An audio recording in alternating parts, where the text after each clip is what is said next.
বালিশে ঘুমাতেন, একদম তুলতুলে বালিশ, বলা চলে কিছু কথা নির্যাস দিয়ে তৈরি সেই বালিশগুলো এখানে দেওয়া হয়েছে। আরও যে দৃশ্যগুলো আমরা দেখেছি পুরো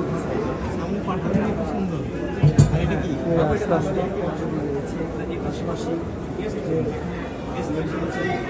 পশুর মাংস, পশুর চামড়া দেখা যাচ্ছে এখানে, অন্যান্য যে গ্লাস থেকে শুরু করে বিভিন্ন সামগ্রী সেটাও কিন্তু এখানে দেখা যাচ্ছে। সঙ্গে নবীজের ঘরের সঙ্গে আরামি ঘর এবং পাশাপাশি নবী মসজিদ নববীর প্রাচীন রূপ সেটি কেমন ছিল সেই দৃশ্যগুলো কিন্তু এখানে দেখা যাচ্ছে। একে একে দর্শনার্থীরা আসছেন, তারা দেখছেন